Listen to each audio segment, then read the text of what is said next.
In Palm Harbor, Florida, a 68-year-old widow was about to face her daughter's devastating accusations. What started as peaceful retirement mornings took a shocking turn when she came face to face with claims of dementia. Lisa Lewis wasn't your typical vulnerable senior. For 40 years, she had spent her life as a sharp-witted high school English teacher, known for her fierce independence. When she encountered her daughter Patricia's campaign to prove her incompetent, she had no idea she was walking into a calculated scheme. Lisa's decision to fight back would lead to explosive family confrontations and legal battles that exposed the truth behind her daughter's sudden concern. Before we jump back in, tell us where you're tuning in from, and if this story touches you, make sure you're subscribed, because tomorrow, I've saved something extra special for you. The morning sun filtered through the sheer curtains of Lisa Lewis's Palm Harbor condo, casting golden patterns across her small herb garden on the balcony. She moved with practiced efficiency among the basil and rosemary plants, pinching off spent blooms and checking soil moisture with the tips of her fingers. The familiar ritual grounded her, a remnant from her teaching days when she'd arrive at school early to tend the classroom garden her students loved so much. "Where did I put those reading glasses?" she muttered, patting down the pockets of her linen cardigan. They weren't on the kitchen counter where she usually left them, nor on the coffee table beside her morning crossword puzzle. A small flutter of irritation passed through her chest as she retraced her steps to the bedroom. There they were, sitting on her nightstand beside the novel she'd been reading before sleep. She paused, trying to remember setting them there, but the memory remained elusive. No matter. At 68, such minor lapses were hardly unusual. Her husband Robert used to joke that she'd lose her head if it weren't attached, though back then her absent-mindedness had been charming rather than concerning. Lisa adjusted the glasses on her nose and returned to her morning preparations. Today was book club, and they were discussing The 7 Husbands of Evelyn Hugo. She'd enjoyed the novel immensely, particularly its themes of reinvention and the masks people wore to protect themselves. At her age, she understood those concepts intimately. The coffee maker gurgled to life as she gathered her book club materials. Her notes were thorough. 40 years of teaching high school English had left her incapable of reading without analysis. She tucked her discussion points into her tote bag alongside the novel, mentally reviewing the questions she wanted to pose about Evelyn's relationship with her final husband. A soft knock interrupted her thoughts. Through the peephole, she saw Frank Delacroix's familiar silhouette, holding what appeared to be a small potted plant. "Morning, beautiful," he said when she opened the door, his eyes crinkling with the kind of smile that had been appearing more frequently in her life over the past few months. "Thought you might like this oregano for your collection." Frank was 72, a retired engineer whose wife had passed 3 years ago. He'd moved to Palm Harbor around the same time as Lisa, and their friendship had developed naturally through shared morning walks and evening conversations on the community's winding paths. Recently, those conversations had grown longer, deeper, touched with a tentative intimacy that surprised them both. "You're spoiling me," Lisa said, accepting the plant and breathing in its sharp, clean scent. "Though I won't complain." "Coffee?" They sat on her balcony, watching the early joggers make their circuits around the community's small lake. Frank's presence had become a comfortable constant, his quiet strength a counterpoint to her more animated personality. He listened when she talked about her students, her books, her occasional frustrations with retirement's slower pace. She, in turn, drew him out about his engineering projects, his children who lived too far away, his gradual acceptance that life could hold new chapters even in its later pages. "Book club today?" he asked, noting her tote bag. "Evelyn Hugo. Have you read it?" "Can't say I have." "Worth the time?" "Absolutely. It's about a woman who refuses to let others define her story." Lisa paused, struck by her own words. "Actually, that's probably why I liked it so much." Frank studied her face, noting something in her tone he couldn't quite identify. "You feeling defined by someone else lately?" Before she could answer, her phone rang. The display showed Patricia's number, right on schedule for their weekly Sunday check-in. Lisa's expression shifted almost imperceptibly, a subtle tightening around her eyes that Frank noticed but didn't comment on. "Hi, honey," Lisa answered, her voice taking on a different quality, more careful somehow. "Mom, how are you feeling today?" Patricia's voice carried through the speaker, tinged with the kind of forced cheerfulness that always made Lisa's shoulders tense. "I'm well, Patricia. Just having coffee with Frank before book club." A pause. "Frank again?" "Mom, you know I worry about you getting too attached too quickly." "After Dad?" Lisa's jaw tightened. "Patricia, it's been 5 years since your father died. I'm allowed to have friends." Of course. I just want to make sure you're being careful. Making good decisions." Patricia's tone shifted, becoming more clinical. "Speaking of which, how's your memory been?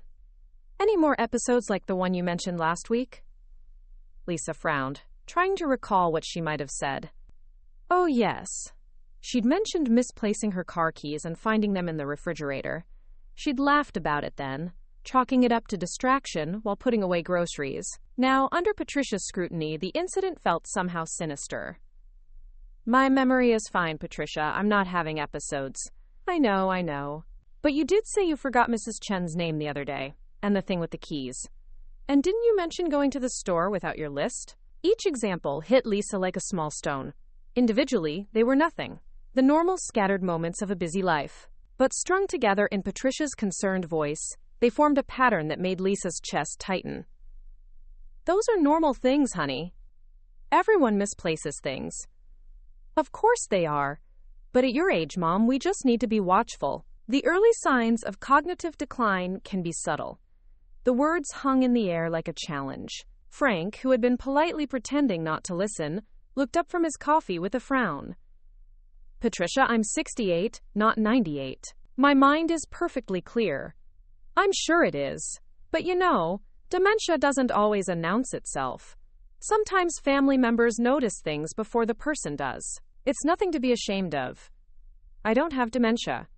Lisa's voice carried the authority she'd once used to quiet unruly classrooms. "And I'd appreciate it if you'd stop diagnosing me over the phone." Another pause, longer this time. When Patricia spoke again, her tone had shifted to wounded concern. "Mom, I'm just worried about you. You're living alone, making new relationships. I want to make sure you're safe." Lisa felt the familiar weight of her daughter's concern, which always seemed to carry an undercurrent of control. Patricia had been like this since childhood, anxious, protective to the point of smothering, unable to trust that others could manage their own lives. "I'm safe, Patricia. I'm happy. That should matter more than your worry." Of course it matters. But happiness isn't always a reliable indicator of cognitive function. People with early-stage dementia often seem perfectly content because they're not aware of their deficits. The clinical language made Lisa's skin crawl. She looked at Frank, who was now openly watching the conversation with concern. "Patricia, I need to go. Book club starts in an hour." "Mom, wait. I've been thinking, maybe I should come visit, just to see how you're doing.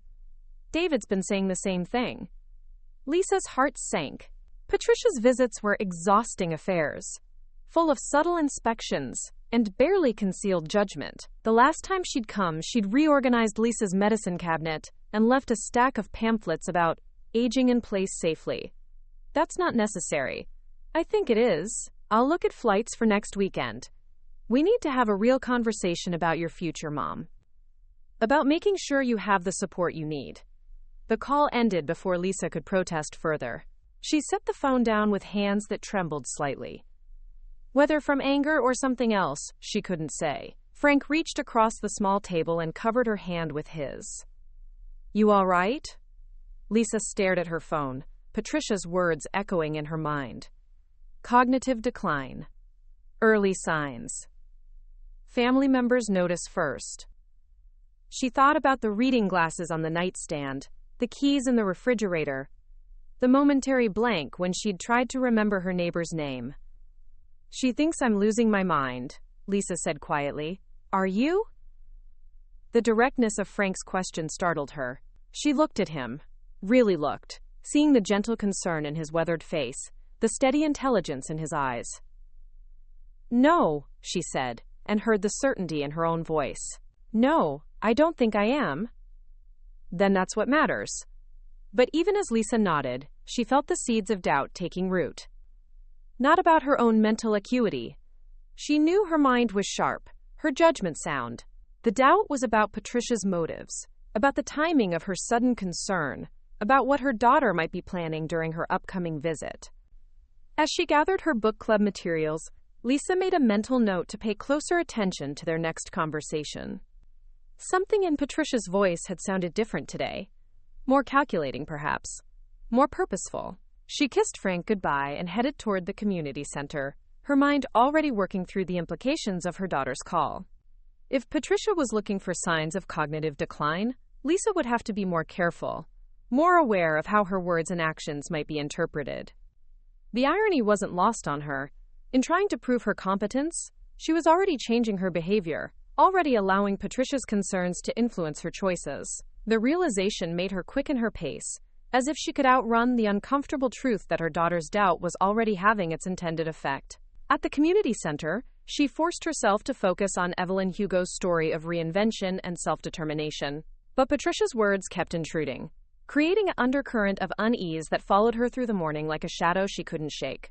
Lisa's coffee had grown cold in her hands as she stared at her phone, Patricia's words still echoing through the quiet morning air. Frank had left for his daily walk around the lake, sensing she needed time to process the conversation. But solitude only amplified her daughter's clinical observations about cognitive decline and early warning signs. She was still sitting on her balcony when the unexpected knock came 3 days later. Through the peephole, Lisa saw a familiar figure that made her stomach drop. Patricia stood in the hallway, rolling suitcase beside her, wearing the expression of determined concern that Lisa had learned to dread. "Surprise!" Patricia called out when Lisa opened the door, though her smile seemed forced. "I managed to get an earlier flight. I was so worried after our conversation."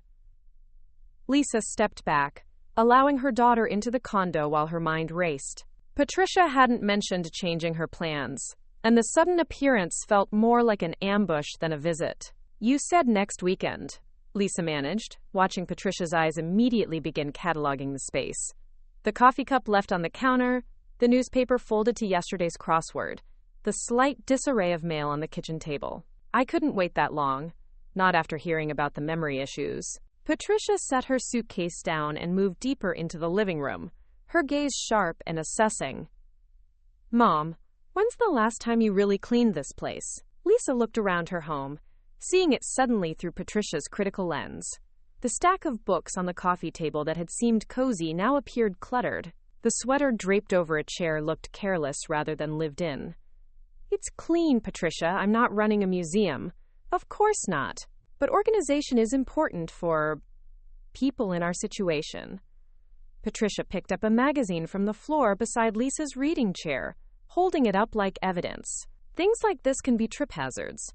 The careful phrasing, "our situation," made Lisa's jaw tighten.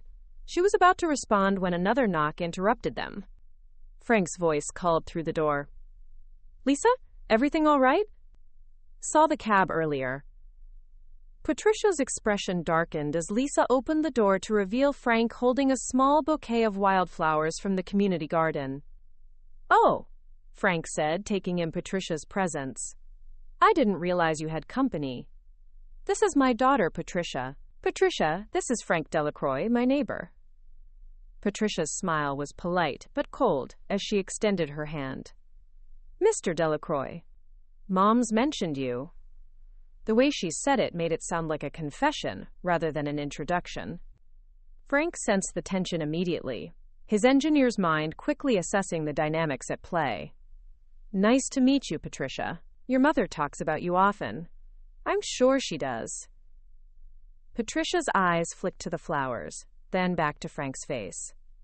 "How long have you two been acquainted?" The pause before acquainted was deliberate, laden with implications that made Lisa bristle. "We've been friends for several months," Lisa interjected. "Frank's been wonderful company. I'm sure he has." Patricia's tone carried a subtext that Frank couldn't miss, the suggestion that he might be taking advantage of a vulnerable woman. "Well, I'm here now, so Mom won't need to rely on neighbors for entertainment." The dismissal was clear, but Frank held his ground with quiet dignity. "Lisa's always welcome to rely on friends, Mrs. Morrison." "Patricia Chen Morrison."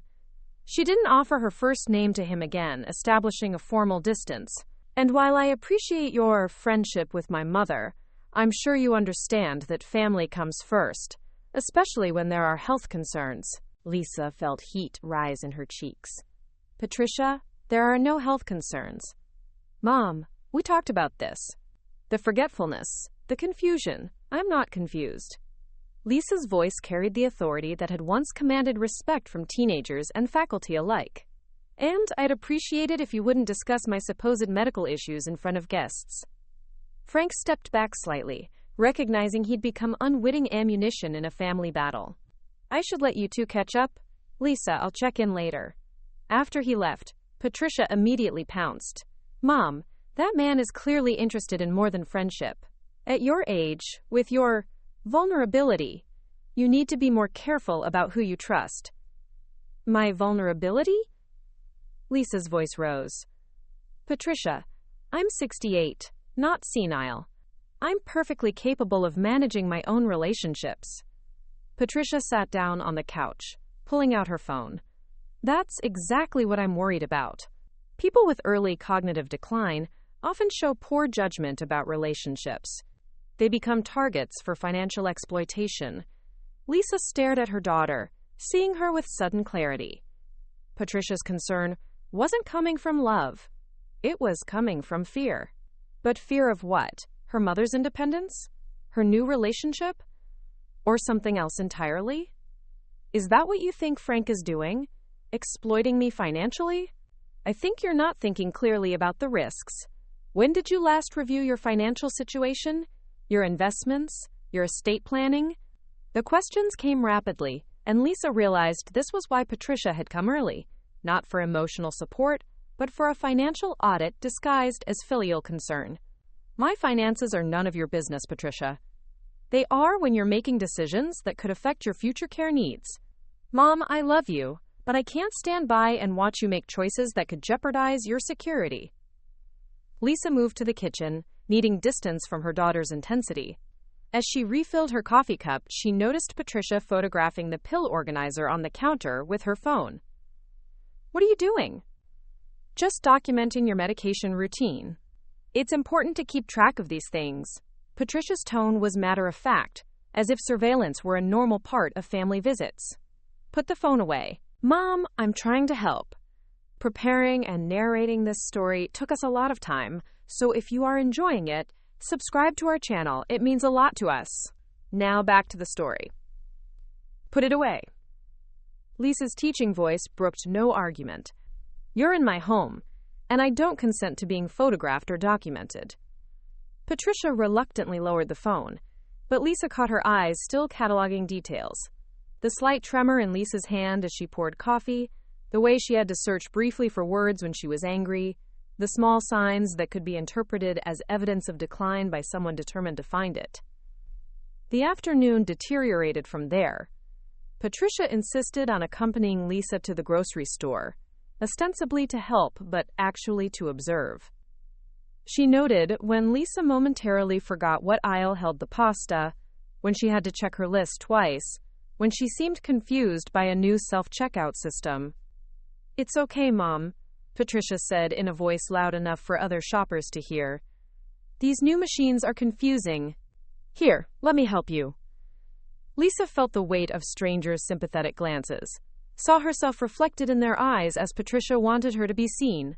A confused elderly woman being cared for by a devoted daughter. The performance was so convincing that Lisa almost believed it herself. That evening, Patricia called David while Lisa prepared dinner in the kitchen. Though Patricia spoke quietly, the condo's open floor plan carried her voice clearly. She's definitely showing signs. No, nothing dramatic, but the subtle stuff Mom mentioned. Yes, I got some photos of her medication setup. The new boyfriend is definitely a concern. Lisa's hands stilled on the cutting board. Patricia was building a case, documenting evidence, preparing for something. But what? When Patricia hung up, she joined Lisa in the kitchen with renewed energy. David sends his love. He's so worried about you. Worried about what, exactly? About your ability to live independently. About your judgment. About your safety. Patricia's voice carried the practiced concern of someone who'd rehearsed these points. Mom, we think it might be time to consider some additional support. Maybe someone to check on you daily, help with medications, that sort of thing. Lisa set down her knife and turned to face her daughter fully. I don't need support. I need respect. Of course you do.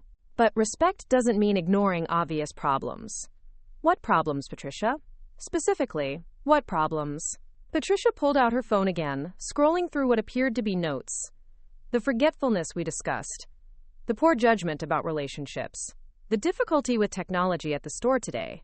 The disorganization here at home. Stop. Lisa held up her hand. Just stop. You've been here for 1 day, and you've already decided I'm incompetent. Why? Patricia's carefully constructed concern cracked slightly, revealing something raw underneath. Because I can't lose you too, Mom. After Dad, I can't watch you disappear bit by bit. For a moment, Lisa saw her daughter's genuine fear, the terror of watching another parent decline. But beneath that fear, she sensed something else, something more calculating. I'm not disappearing, Patricia. I'm living. But for how long? And what happens when you can't anymore? What happens to your assets, your care, your future? There it was, the question that revealed Patricia's true concerns. Not Lisa's happiness or health, but her assets and future care costs. Lisa studied her daughter's face, seeing the financial anxiety that Patricia thought she was hiding. The expensive clothes that looked slightly worn, the manicured nails that couldn't quite hide the bitten cuticles underneath, the way Patricia's eyes had lingered on Lisa's financial statements when she thought her mother wasn't looking. Patricia, Lisa said quietly, are you having money troubles? The question hit its mark. Patricia's face flushed, and she looked away quickly. This isn't about me, Mom. This is about making sure you're protected. But Lisa knew her daughter too well. She saw the flash of guilt, the defensive posture, the way Patricia's hands tightened around her phone. Patricia wasn't just worried about Lisa's cognitive decline. She was counting on it. The realization settled over Lisa like cold water. Her daughter hadn't come to help. She'd come to assess, to document, to build a case for why Lisa couldn't be trusted to manage her own affairs. As they finished preparing dinner in tense silence, Lisa's mind was already working. If Patricia wanted to play this game, she'd need to understand the rules. And more importantly, she'd need to understand exactly what her daughter was really after. The evening ahead stretched before them, full of loaded conversations and careful observations. But Lisa was no longer the unwitting subject of Patricia's assessment. Now she was gathering intelligence of her own, preparing for a battle she was only beginning to understand. Outside, Frank's porch light flickered on, a small beacon in the growing darkness. Lisa found herself grateful for his presence, even at a distance. Whatever Patricia was planning, Lisa wouldn't face it alone. The morning after Patricia's departure felt like emerging from a suffocating room into fresh air. Lisa stood on her balcony, watching her daughter's rental car disappear around the bend toward the airport, and tried to shake off the lingering sense of violation that clung to her like humidity.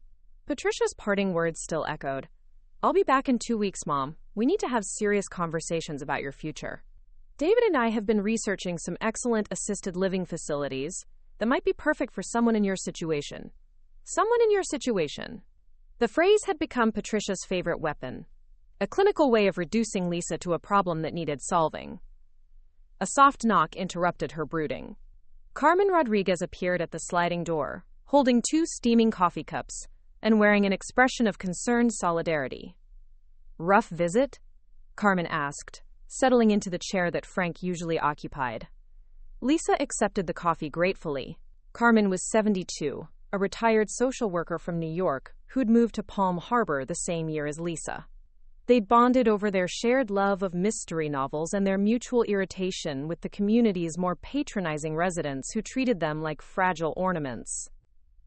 She thinks I have dementia, Lisa said without preamble. Carmen's eyebrows rose, but her expression remained carefully neutral. A professional habit from decades of listening to family crises. And what do you think? I think she's looking for an excuse to control my life. Lisa set down her cup with more force than necessary. Carmen, she was photographing my medicine cabinet. taking notes about my daily routine, asking pointed questions about my finances. Tell me about the visit. Everything. Lisa found herself recounting the 3 days in detail. Patricia's surprise arrival, her immediate criticism of the condo's organization, her hostile reaction to Frank, the constant documentation and assessment. As she spoke, Carmen's expression grew increasingly grim. Lisa, in my 30 years of social work, I've seen this pattern before. What you're describing isn't filial concern. It's the beginning of a financial exploitation scheme. The words hit Lisa like a physical blow. You think Patricia is trying to steal from me? I think Patricia is in financial trouble and sees your assets as a solution. The dementia claims give her legal cover to seek guardianship or power of attorney. Carmen leaned forward, her voice gentle but urgent. Have you noticed any changes in her financial situation? Job loss? Marriage problems? Unusual expenses? Lisa thought back to recent phone calls, searching for clues she might have missed. She's been vague about work lately, and when I asked about their vacation plans, she changed the subject quickly. Classic signs. Lisa, you need to protect yourself legally, and you need to do it now, before she comes back. The next hour passed in a blur of practical advice. Carmen explained the legal concept of elder financial abuse, outlined Lisa's rights, and helped her understand the process guardianship proceedings could follow if Patricia decided to escalate her claims. The most important thing is to establish your competency before she can challenge it, Carmen said. Medical documentation, legal protections, witnesses to your mental acuity. Build an ironclad case that you're fully capable of managing your own affairs. As Carmen spoke, Lisa felt something shift inside her, a transformation from victim to strategist. Her teaching background had given her research skills and analytical thinking. She wouldn't face Patricia's next visit unprepared. When Frank returned from his morning errands, he found the two women surrounded by notebooks and printed articles about elder rights. Planning a revolution? He asked, though his tone was more concerned than joking. Lisa looked up at him, seeing his gentle strength with new appreciation. Frank, how well did you observe Patricia during her visit? Well enough to know she didn't approve of me. Or you, for that matter. Frank settled into a chair, his expression serious. She made some phone calls to people in the community, asking questions about your behavior, our relationship, whether anyone had noticed changes in your memory or judgment. Lisa's stomach clenched. Who did she call? Mrs. Patterson from the book club mentioned it. So did Jim from the front desk. Patricia introduced herself as your concerned daughter, said she was gathering information about your well-being. Carmen and Lisa exchanged glances. She's building a case, Carmen said grimly, collecting testimony from neighbors and community members to support her claims about your declining capacity. Lisa stood abruptly, pacing to the balcony railing. The peaceful community spread out below her. Residents walking their dogs, tending small gardens, gathering in conversation clusters. Patricia was trying to turn this sanctuary into evidence of her incompetence. What did people tell her? Lisa asked. Frank's expression darkened. Most people were diplomatic, but a few mentioned the usual things, that you'd seemed a little scattered lately, that you'd been spending more time with me, that you'd missed a couple of community events. Normal life things, Lisa said bitterly. But in Patricia's narrative, they become symptoms. Exactly. Which is why we need to control that narrative. Carmen pulled out her phone. I'm calling Janet Walsh. She's an elder law attorney who specializes in these cases. If Patricia is planning what I think she's planning, you need legal protection immediately. While Carmen made the call, Frank moved closer to Lisa. I want you to know, whatever this becomes, you're not facing it alone. Lisa felt tears prick her eyes, not from sadness but from relief. After 43 years of marriage, she'd forgotten what it felt like to have someone choose to stand beside her rather than over her. Frank, this could get ugly. Patricia clearly sees you as part of the problem. If you get involved, she might target you too. Let her try.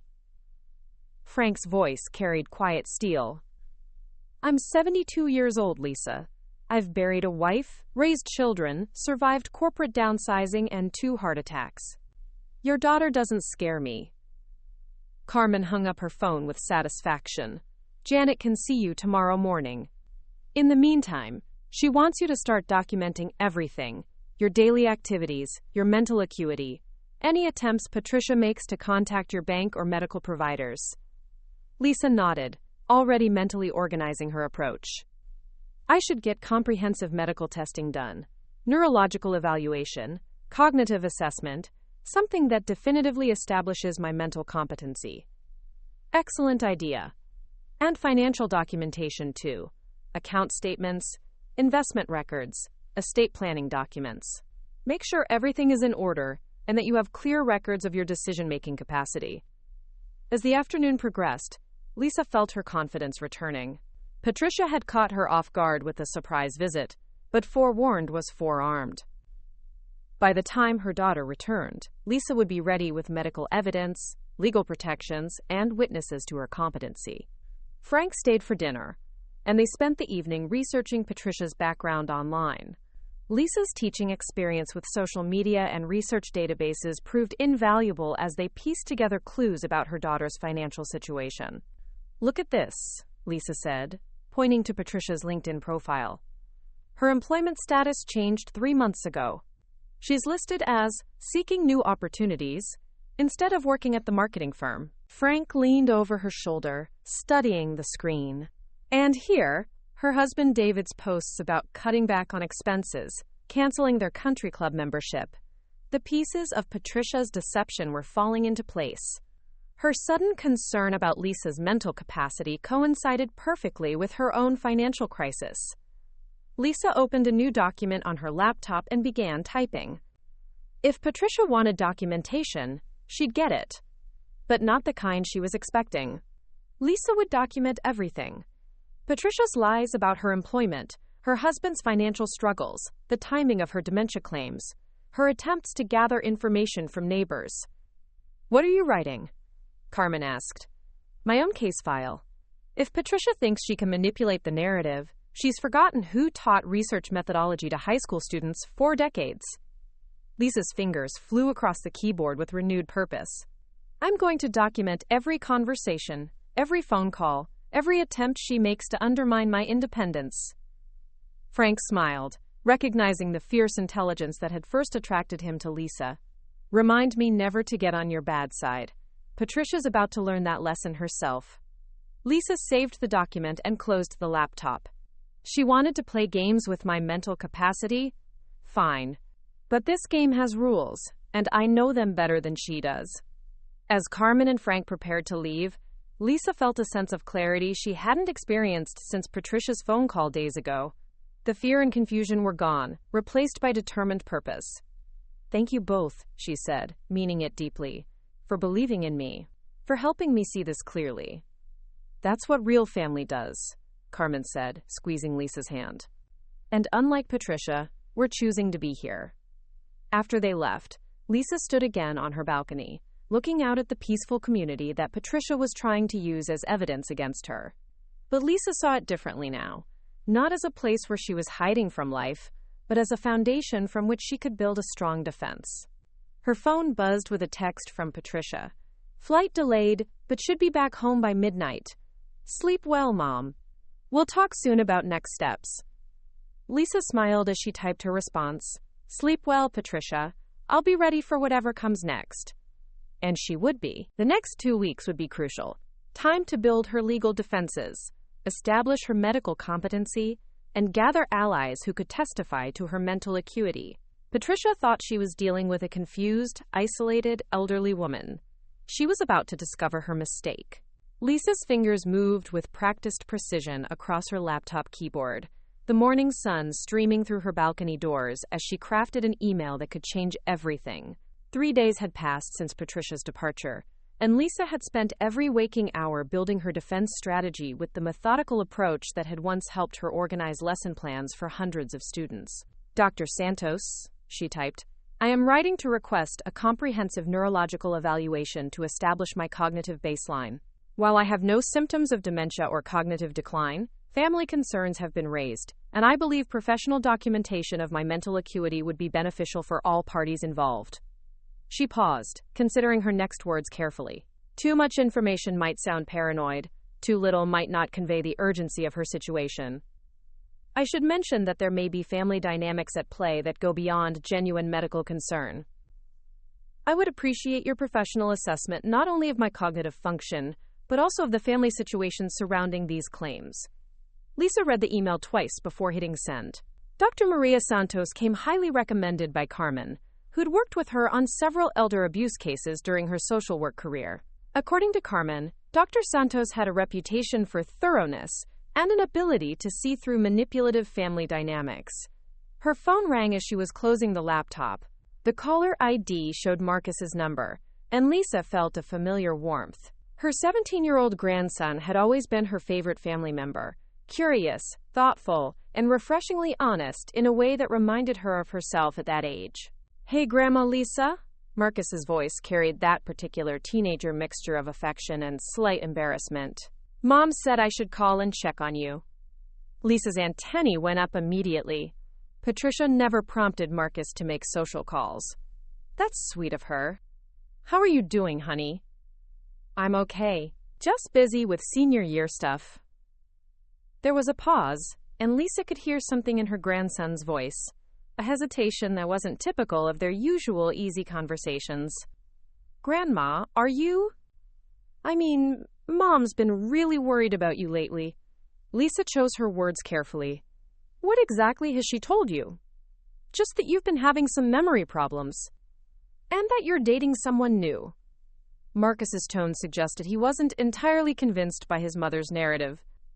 "She keeps talking about dementia and stuff, but you sound fine to me." "I am fine, Marcus. But I'm curious. Has your mom seemed different lately? Stressed about anything?" Another pause.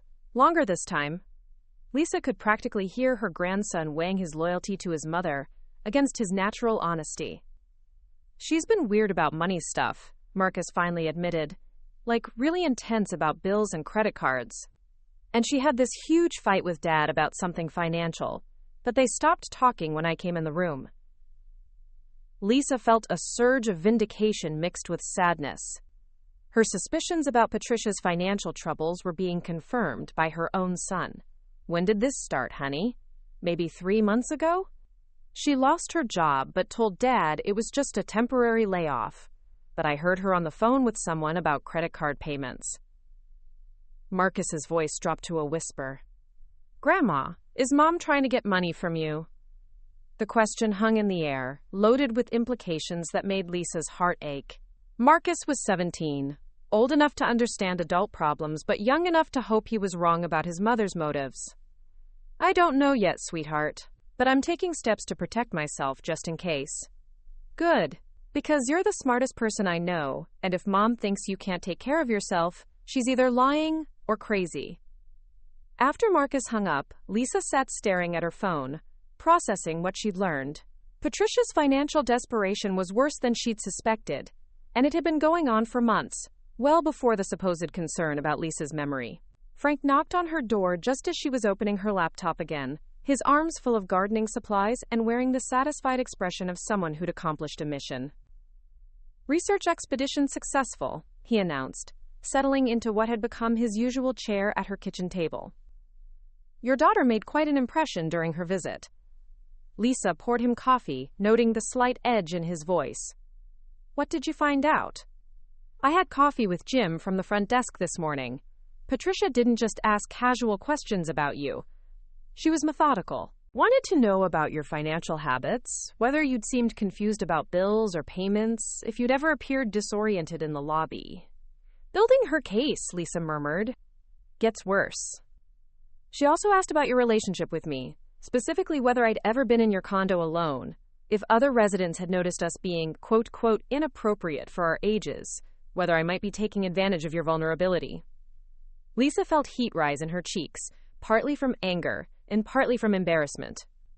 "She's trying to paint you as a predator." "Exactly. But here's the interesting part. Jim said her questions were so leading, so obviously designed to elicit specific responses, that he started getting suspicious. He's worked in elder care for 15 years, and he knows the difference between genuine concern and manipulation. Frank pulled out a small notebook, flipping to a page covered in his precise engineer's handwriting. I also talked to Margaret Patterson from your book club. Patricia called her yesterday, asking about your participation in discussions, whether you'd seemed confused about plots or characters, if other members had noticed any decline in your comprehension. What did Margaret tell her? That you're the sharpest person in the group and often catch details everyone else misses. Frank smiled grimly. But Patricia kept pressing, asking if Margaret had noticed any subtle changes, any signs of early cognitive decline that a loving daughter should be concerned about. Lisa opened her laptop again, creating a new document titled Patricia's Investigation. As Frank spoke, she typed rapidly, documenting each conversation, each leading question, each attempt to manufacture evidence of her incompetence. Frank, we need to be more thorough than she is. If Patricia's building a case against my mental capacity, I need to build a stronger case for it. What do you have in mind? Lisa pulled up Dr. Santos's website, studying the neurologist's credentials and areas of expertise. Comprehensive cognitive testing, documented proof of my mental acuity, and evidence of Patricia's real motives. But I also need to understand exactly what she's planning. She navigated to LinkedIn, searching for Patricia's profile again. This time, she dug deeper, following connections and cross-referencing information with social media posts and public records. Look at this, Lisa said, turning the laptop toward Frank. Patricia's not just unemployed. She's been unemployed for 4 months, not 3 like Marcus thought. And David's LinkedIn shows he took a significant pay cut 6 months ago when his company downsized. Frank studied the screen, his engineer's mind processing the timeline. So their financial problems started well before Patricia's concerns about your memory. Exactly. Which means her dementia claims are a recent development, conveniently timed to coincide with her need for money. Lisa opened another browser tab, searching Florida's probate and guardianship laws. Carmen was right. If Patricia can prove I'm mentally incompetent, she could petition for guardianship and gain control of my assets. Her phone buzzed with an email notification. Dr. Santos had responded, agreeing to see Lisa the following week for a comprehensive evaluation. One piece of the puzzle in place, Lisa said with satisfaction. What's next? Lisa looked at her growing collection of documents, notes, and evidence. Her teaching instincts were kicking in, the same methodical approach she'd used to help students build research papers and construct logical arguments. Next, we find out exactly how desperate Patricia really is. If she's planning to challenge my competency legally, she'll need more than neighbor gossip. She'll need medical opinions, financial evidence, documentation of my supposed decline. Frank raised an eyebrow. You want to let her gather evidence against you? I want to let her try. Because every move she makes reveals her strategy, and every lie she tells gives me ammunition for my defense. Lisa smiled, feeling the familiar thrill of intellectual challenge that had always energized her in the classroom. Patricia thinks she's dealing with a confused old woman who won't fight back. She's about to learn that her mother didn't spend 40 years teaching teenagers without learning a thing or two about strategy. As Frank left for his afternoon walk, Lisa returned to her laptop with renewed energy. She had 2 weeks before Patricia's return, and she intended to use every minute to build an unassailable defense. Her daughter wanted to play games with her mental capacity? Game on. Dr. Maria Santos's office occupied the top floor of a sleek medical building overlooking Tampa Bay, its floor-to-ceiling windows offering a view that spoke of competence and success. Lisa arrived 15 minutes early, her folder of documentation organized with the precision that had once impressed school administrators during tenure reviews. Mrs. Lewis? The receptionist's voice carried the kind of professional warmth that immediately put patients at ease. Dr. Santos will see you now. Lisa had expected a sterile examination room, but Dr. Santos's office felt more like a comfortable study, with built-in bookshelves, soft lighting, and 2 leather chairs positioned for conversation rather than interrogation. The doctor herself was younger than Lisa had anticipated, perhaps 50, with intelligent dark eyes and the confident bearing of someone accustomed to being the smartest person in the room. Thank you for fitting me in so quickly, Lisa said, settling into the offered chair. Your email was intriguing, Dr. Santos replied, her slight accent suggesting childhood roots in Latin America. It's not often someone requests a cognitive evaluation to prove their competency, rather than seeking help for decline. Tell me about the family situation you mentioned. Lisa found herself speaking more freely than she'd expected, outlining Patricia's sudden concerns, the suspicious timing with her daughter's financial troubles, and the systematic way Patricia had been gathering, quote, evidence from neighbors and community members. Dr. Santos listened without interruption, occasionally making notes in a leather-bound journal. When Lisa finished, the doctor was quiet for a long moment. Mrs. Lewis, I've been practicing geriatric neurology for 20 years. I've seen genuine family concern, and I've seen manipulation disguised as care. Your situation has several red flags for the latter. Dr. Santos leaned forward slightly. But regardless of your daughter's motives, you deserve a thorough evaluation. If you're as cognitively intact as you appear, we'll document that definitively. The next 3 hours were unlike any medical appointment Lisa had ever experienced. Dr. Santos conducted an exhaustive interview about Lisa's daily functioning, her social relationships, her financial management, and her decision-making processes. The questions were probing but respectful, designed to assess competency rather than find deficits. Describe your typical day, starting from when you wake up. Lisa walked through her routine: morning herb garden care, coffee with Frank, reading the newspaper, book club activities, social engagements, evening walks. As she spoke, she realized how full and purposeful her days were, how far removed from the image of decline Patricia was trying to create. The cognitive testing was more challenging. Dr. Santos administered a battery of assessments: memory tests, problem-solving exercises, attention tasks, and executive function evaluations. Lisa found herself engaged by the intellectual challenge, her competitive nature emerging as she tackled each task with the focus she'd once brought to grading essays. Excellent, Dr. Santos said after Lisa successfully completed a complex working memory task. Now, I want you to plan a hypothetical dinner party for 8 people with a budget of $200. Walk me through your decision-making process. Lisa smiled, recognizing the exercise for what it was: a test of executive function, planning ability, and practical judgment. She outlined her approach methodically: guest preferences, dietary restrictions, budget allocation, timeline management. The same skills she'd used to organize faculty meetings and coordinate school events. Impressive, Dr. Santos murmured, making more notes. Your cognitive function appears excellent across all domains.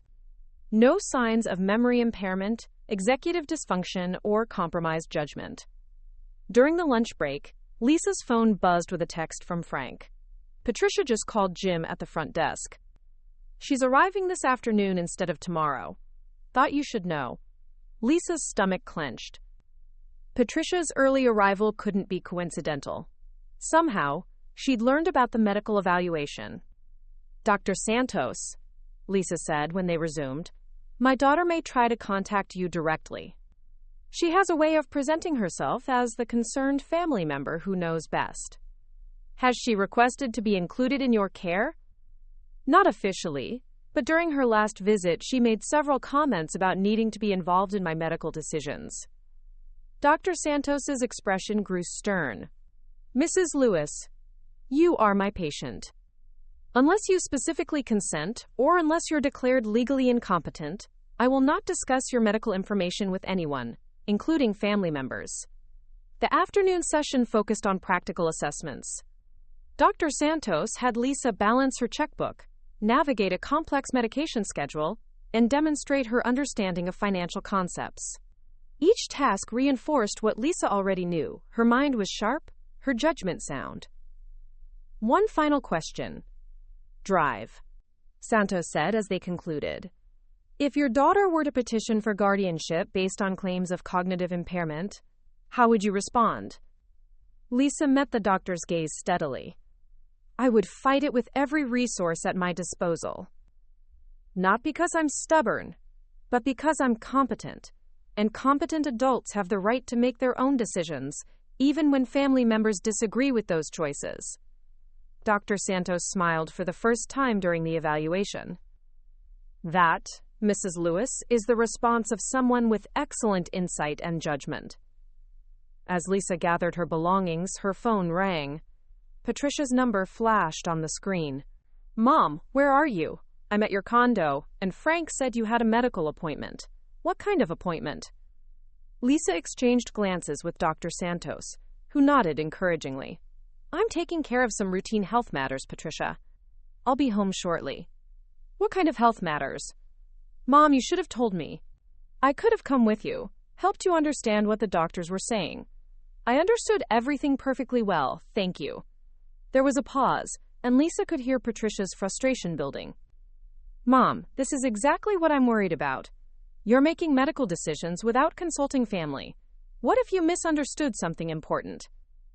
Lisa looked at Dr. Santos, who was listening with professional interest to Patricia's voice coming through the phone speaker. "Patricia, I'm a competent adult. I don't need permission or supervision to see doctors." "Of course you don't need permission, but you need support." "Mom, people with early cognitive decline often think they understand things when they don't. It's part of the condition."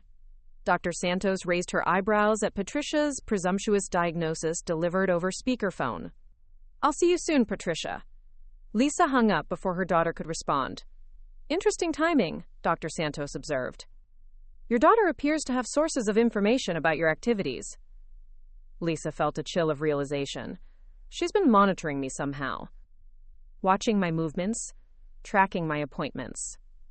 That level of surveillance isn't normal family concern, Mrs. Lewis. It's controlling behavior that raises serious questions about her motives.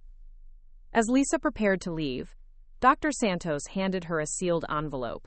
"My preliminary assessment. Your cognitive function is excellent across all domains. I'll have the complete evaluation ready by tomorrow, but you can share this with your attorney if needed." Lisa drove home with a sense of vindication tempered by apprehension. She'd proven her competency definitively, but Patricia's early arrival and apparent surveillance suggested the real battle was just beginning. As she pulled into her community's parking lot, she saw Patricia's rental car and felt her resolve crystallize. Whatever confrontation awaited her, she was ready. She had medical documentation of her competency, legal support from Janet Walsh, and allies who believed in her. Most importantly, she had the truth, and Patricia's mounting desperation was about to make that truth impossible to ignore. Lisa's hands remained steady on the steering wheel as she pulled into her parking space, though her heart hammered against her ribs. Through her condo's window, she could see Patricia's silhouette pacing back and forth, phone pressed to her ear. Even from a distance, her daughter's agitated gestures were visible. Frank appeared at Lisa's car door before she could fully gather her belongings, his face etched with concern. "She's been calling everyone," he said quietly, helping her with her purse. "Jim, Margaret, Carmen. Asking if anyone knew where you'd gone, what kind of medical appointment you might have had." "How did she find out about the evaluation?" "That's what I've been wondering." "She knew you were at a doctor's office before I even mentioned it." Lisa felt a chill of understanding. She's been tracking me somehow, monitoring my activities. They approached her condo just as Patricia opened the door, her face a mask of barely controlled anxiety that transformed into forced relief the moment she saw her mother. "Mom, thank God. I was so worried when I couldn't reach you." Patricia's embrace felt desperate rather than affectionate. "Frank said you were at a medical appointment." "What's wrong? Are you feeling all right?" "I'm fine, Patricia. Just some routine health maintenance." "What kind of routine maintenance requires a full afternoon? And why didn't you tell me you were having health concerns?" Lisa stepped past her daughter into her own home, noting how Patricia had rearranged items on the coffee table and kitchen counter, small changes that suggested thorough searching rather than casual waiting. "I don't have health concerns. I had a comprehensive evaluation to establish my cognitive baseline." Patricia's face went through a series of micro-expressions: surprise, calculation, alarm, before settling on wounded concern. "Oh, Mom, I'm so sorry you felt you needed to do that. The fact that you're worried about your memory. Well, that actually supports what I've been observing. I'm not worried about my memory. I'm documenting my competency. The distinction landed like a slap. Patricia's careful facade cracked slightly, revealing something harder underneath. Documenting your competency for what? Lisa moved to the kitchen, needing the familiar ritual of making tea to steady herself for what was coming, for anyone who might question it in the future. Mom, who would question it? I'm just concerned about your well-being. Are you? Lisa turned to face her daughter directly. Because your concern seems remarkably well-timed with your financial difficulties. Patricia went very still. What financial difficulties? Lisa pulled out her phone, scrolling to the screenshots she'd gathered over the past week. Your unemployment, which started 4 months ago, not recently like you told David. Your husband's pay cut. The credit card problems Marcus mentioned. You've been investigating me? Patricia's voice rose in genuine outrage. And you've been talking to Marcus about private family matters? I've been protecting myself from someone who's been investigating me. Lisa's teaching voice emerged, calm and authoritative. Did you think I wouldn't notice the leading questions to my neighbors? The attempts to gather evidence of my supposed incompetence? Patricia's face flushed red. I'm trying to help you, Mom. I'm trying to make sure you're safe and cared for. You're trying to gain control of my assets. The accusation hung in the air like a challenge. Patricia's mouth opened and closed several times before she found her voice. That's an awful thing to say. I'm your daughter. I love you. I'm sure you do. But you also need money, and my assets look like a solution to your problems. Patricia sank into a chair, her carefully constructed persona finally crumbling. You don't understand the pressure I'm under. David doesn't know about the credit cards. If he finds out, our marriage won't survive it. Lisa felt a stab of sympathy for her daughter's genuine distress, but she pressed on. So you decided to solve your financial problems by having me declared incompetent? It's not like that, Patricia's voice cracked. I was genuinely worried about your memory, about your judgment with Frank, about your ability to live independently. The financial stuff, that just made it more urgent. More convenient, you mean? Patricia buried her face in her hands. I've been so scared, Mom. About money, about David finding out, about losing everything we've built. And then you started having memory problems, and I thought maybe it was a sign. A sign that you could justify taking control of my life? A sign that I could help you while helping myself. Patricia looked up, tears streaming down her face.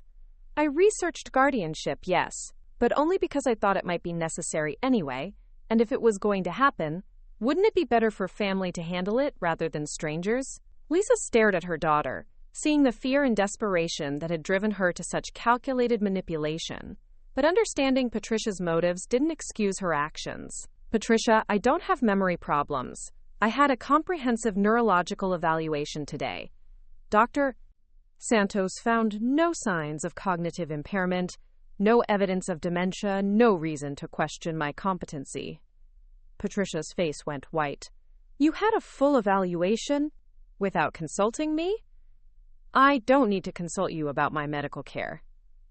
But, Mom, what if you misunderstood the results? What if the doctor missed something? Early-stage dementia can be subtle. Stop. Lisa's voice carried the authority that had once silenced unruly classrooms. Stop trying to convince me I'm incompetent when a medical professional has just confirmed the opposite. Patricia stood abruptly, pacing to the window. I want to speak with this doctor.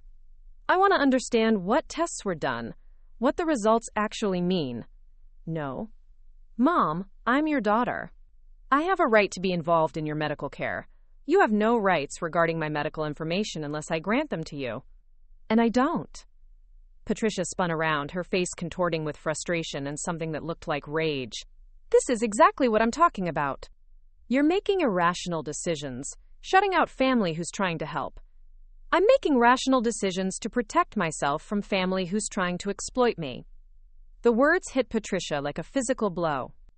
She staggered slightly, then straightened with new determination. Fine. If you won't accept help voluntarily, I'll petition the court for guardianship.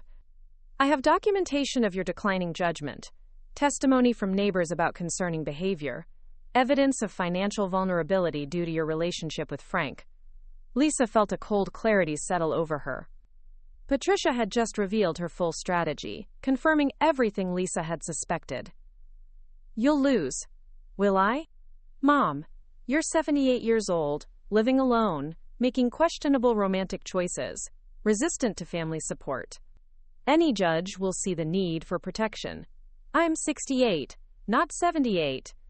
And any judge will see the medical evidence of my competency, the documentation of your financial desperation, and the testimony of witnesses who can confirm your manipulative behavior. Patricia's face cycled through several emotions before settling on cold calculation. We'll see about that. She grabbed her purse and headed for the door, then turned back with one final attempt at manipulation. Mom, I'm doing this because I love you. Someday, you'll understand that. Patricia, Lisa said quietly, someday you'll understand that love doesn't justify theft.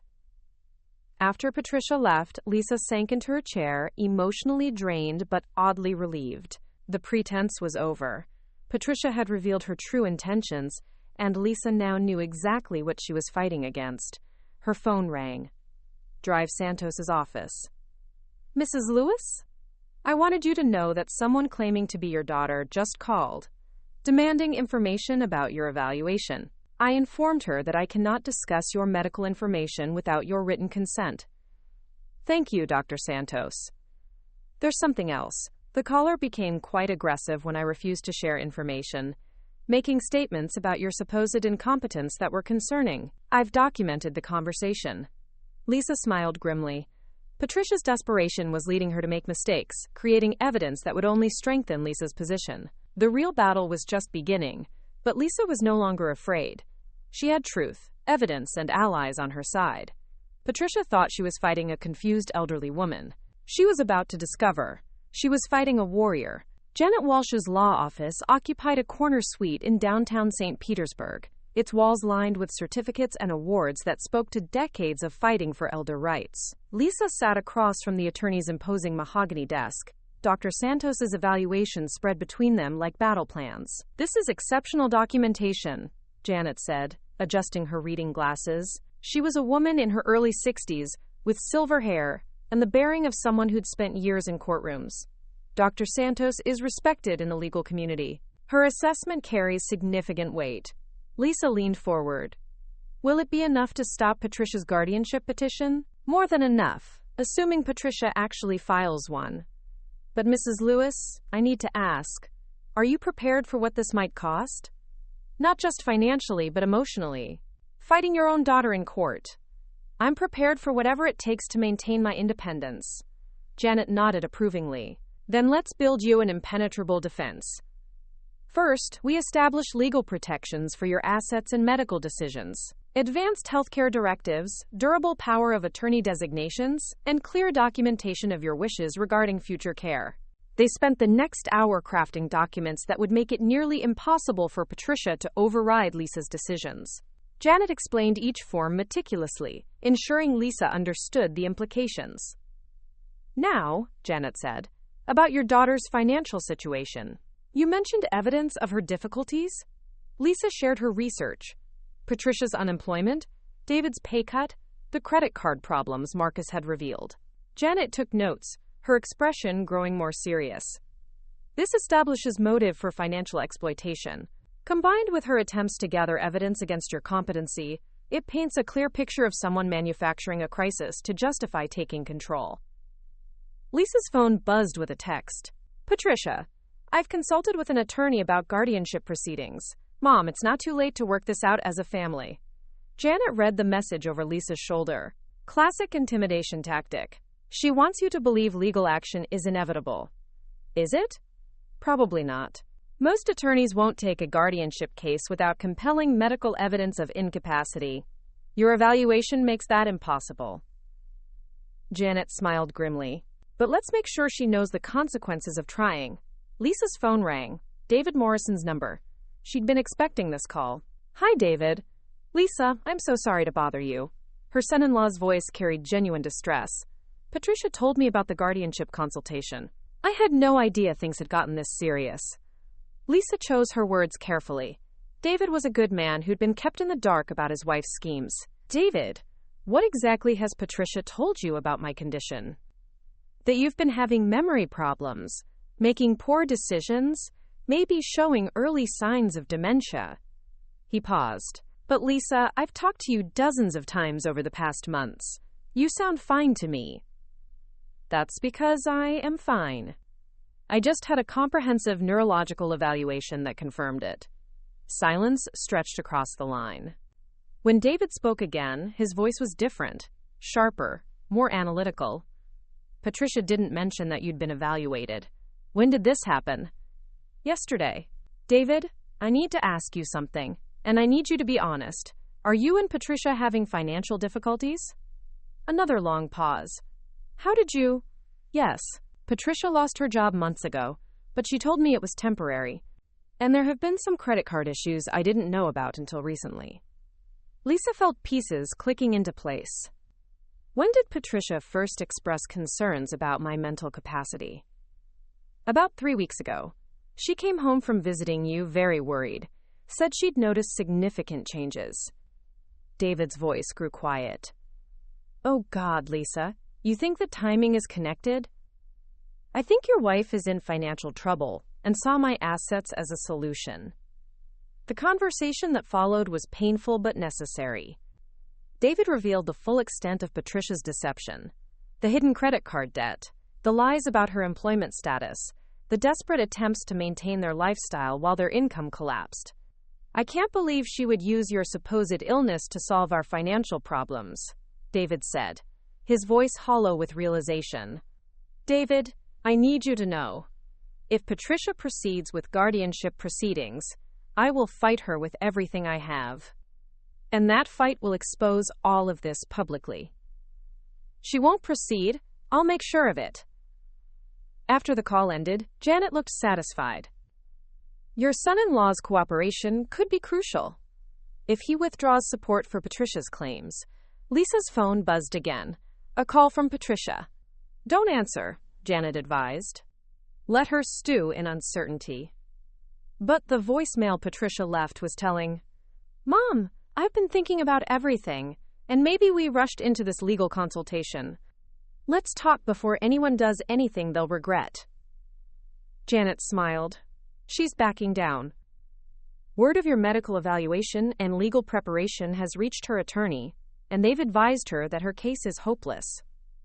Lisa felt a mixture of relief and sadness. She'd won this battle, but at the cost of her relationship with her daughter, possibly permanently. What happens now? Now we wait and see if Patricia accepts reality or doubles down on a losing strategy. Janet began gathering the documents.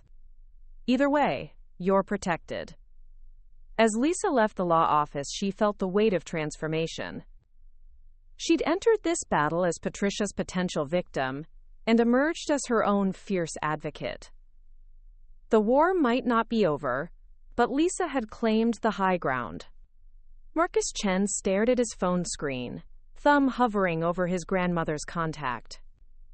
3 days had passed since his mother's frantic call from Florida, her voice tight with the kind of controlled panic he'd learned to recognize as a warning sign. She'd returned to Chicago with dark circles under her eyes and a story about Lisa's deteriorating condition that somehow didn't match the sharp, engaged woman he'd spoken with just weeks earlier. The decision to buy a plane ticket with his summer job savings had been impulsive, driven by an uncomfortable certainty that something wasn't right. Now, as the Uber pulled into Palm Harbor's palm-lined entrance, Marcus felt his stomach clench with nervous anticipation. Building C, right there, the driver said, pointing to a cluster of low-rise condos overlooking a small lake. Marcus had visited his grandmother's Florida home twice before, but today it felt different, more like a fact-finding mission than a family visit. He knocked on the familiar door, hearing Lisa's surprised exclamation from inside. Marcus! What on earth?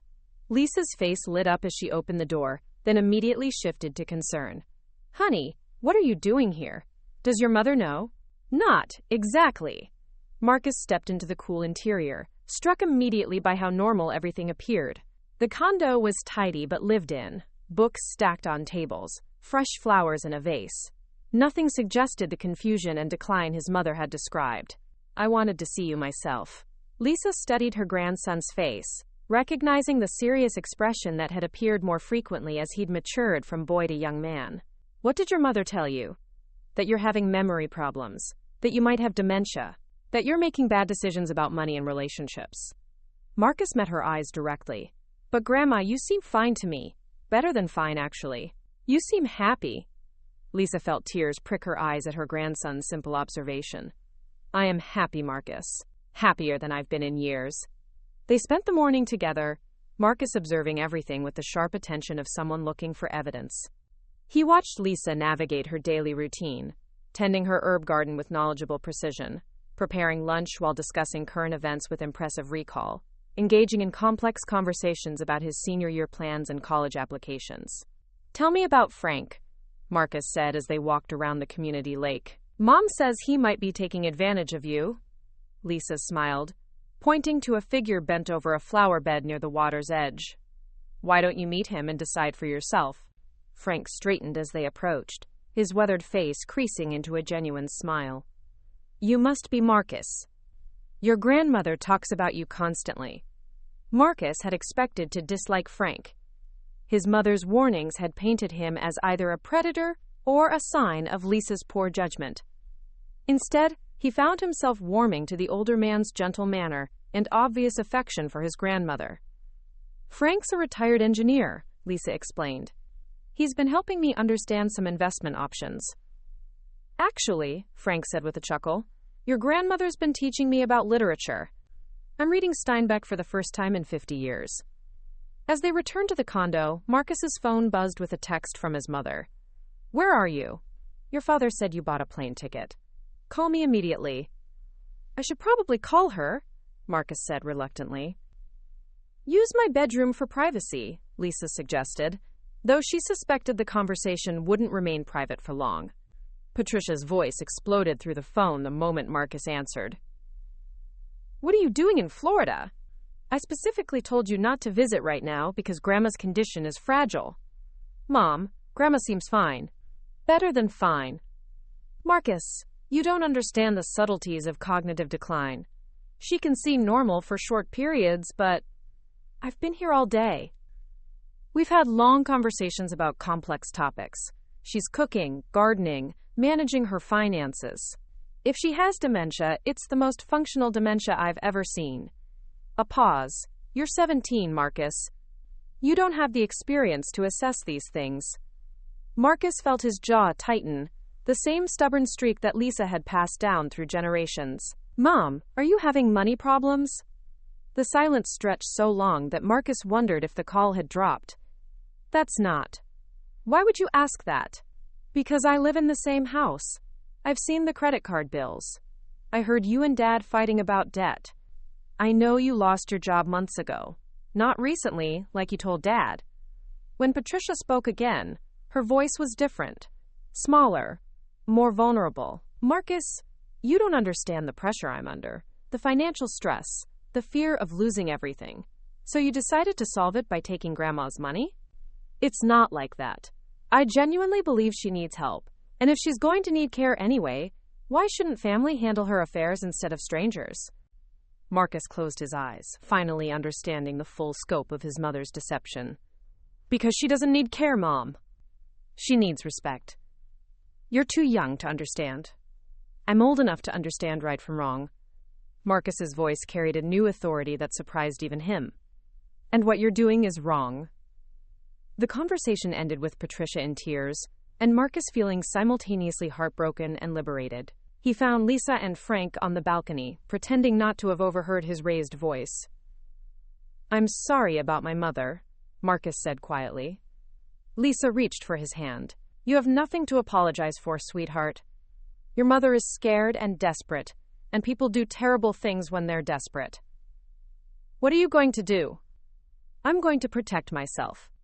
And I'm going to hope that someday your mother finds a better way to handle her problems. Frank stood to leave, sensing the family needed private time. Marcus, you're welcome here any time. Your grandmother could use allies who see her clearly.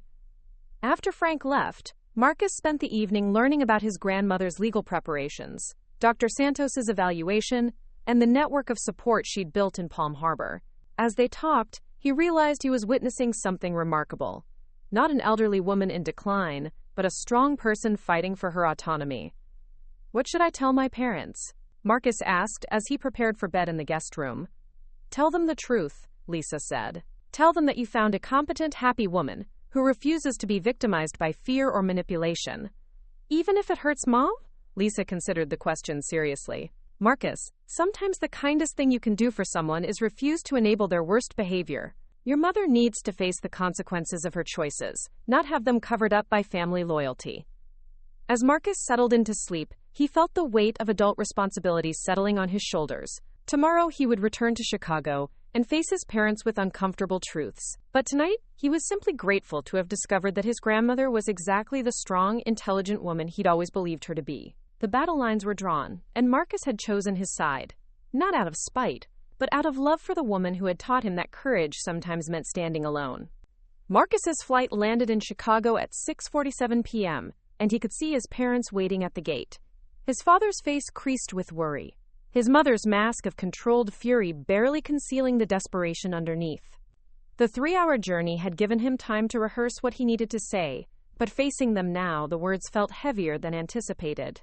"We need to talk," David said without preamble, his IT manager's systematic mind clearly working through the implications of his son's unauthorized trip. The drive home passed in tense silence, Patricia occasionally glancing back at Marcus with wounded eyes that once might have made him cave to her expectations. But he'd spent 2 days watching his grandmother navigate her life with competence and joy, and that reality made his mother's manipulations transparent. At home, they gathered in the living room, where Marcus had played video games and done homework for years. Now it felt like a courtroom, with Patricia positioned as both prosecutor and defendant. "Your grandmother is sick, Marcus," Patricia began, her voice carrying that practiced tone of patient explanation she used when she believed she was dealing with childish misunderstanding. "I know she seems fine, but early-stage dementia is deceptive. People can appear normal while their judgment becomes compromised." "She's not sick, Mom. I spent 2 full days with her. We had complex conversations about literature, politics, my college plans. She's managing her finances, maintaining her home, building new relationships. If that's dementia, then half the retirement community has it." David leaned forward, his analytical nature emerging. "Marcus, what specifically did you observe that contradicts your mother's concerns?" 6 months later, Lisa stood on her balcony, watching the morning sun paint the lake in shades of gold and rose, her wedding dress hanging behind her like a promise kept. At 70, Patricia had been wrong about her age, too. She was about to marry Frank Delacroix in a ceremony that would have been unthinkable during those dark weeks when her own daughter had tried to steal her future. Carmen knocked softly and entered, carrying a steaming cup of coffee, and wearing the satisfied expression of someone who'd watched justice prevail. The flowers arrived. Janet's setting up chairs in the garden. And Marcus just texted, his flight landed early. Lisa smiled, thinking of her grandson's steady presence throughout the legal aftermath. Marcus had testified clearly and compassionately to Janet Walsh about his observations of both his grandmother's competency and his mother's financial desperation. His courage in choosing truth over family loyalty had been the turning point that made Patricia's attorney withdraw from the case entirely. "Any word from Patricia and David?" Carmen's expression grew carefully neutral. "David called this morning to congratulate you. He and Marcus will be here for the ceremony." Patricia's absence was still a source of quiet pain, but Lisa had learned to separate love from enabling. Her daughter was in therapy now, finally confronting the anxiety and control issues that had nearly destroyed multiple relationships. David had remained supportive, but had also established firm boundaries about honesty and financial transparency. "Sometimes healing requires distance," Dr. Santos had told Lisa during one of their follow-up appointments. "You can love someone while still protecting yourself from their destructive behavior." Frank appeared in the doorway, handsome in his navy suit, his eyes bright with the kind of happiness that had surprised them both. "Ready to make this official?" The ceremony was small but perfect. 20 residents from Palm Harbor, Marcus beaming as he walked Lisa down the garden path, Janet Walsh serving as maid of honor, and Dr. Santos among the guests who'd become unlikely allies in Lisa's fight for independence. As they exchanged vows, Lisa thought about the journey that had brought them here. Patricia's attack on her competency had ultimately revealed her strength, forced her to build a network of chosen family, and led her to this moment of joy she might never have experienced otherwise. "I promise to love you as an equal partner," Frank said, his voice steady, "to support your independence while sharing my life, and to never let anyone make you feel diminished or controlled." Lisa's response caught in her throat with emotion.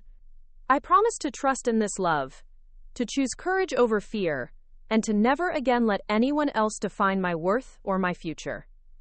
After the ceremony, as guests gathered for cake and champagne, Marcus approached his grandmother with an envelope in his hand. "From Mom," he said quietly. "She wanted me to give this to you today." Inside was a single sheet of paper with Patricia's careful handwriting. "Mom, I can't undo what I did, but I can learn from it. I'm proud of your strength and ashamed of my weakness. Someday, I hope to earn your forgiveness. Until then, be happy. You deserve it. Love, Patricia." Lisa folded the letter carefully, tucking it into her bouquet. Forgiveness would come in time, but today was for celebration. For the life she'd fought to keep, the love she'd found, and the future she'd claimed as her own. As the sun set over Palm Harbor, Lisa Lewis Delacroix danced with her new husband, surrounded by the chosen family, who'd helped her remember that growing older didn't mean growing smaller, and that sometimes the best chapters of life begin when you're brave enough to write them yourself. Up next, you've got 2 more standout stories right on your screen. If this one hit the mark, you won't want to pass these up. Just click and check them out. And don't forget to subscribe and turn on the notification bell so you don't miss any upload from us.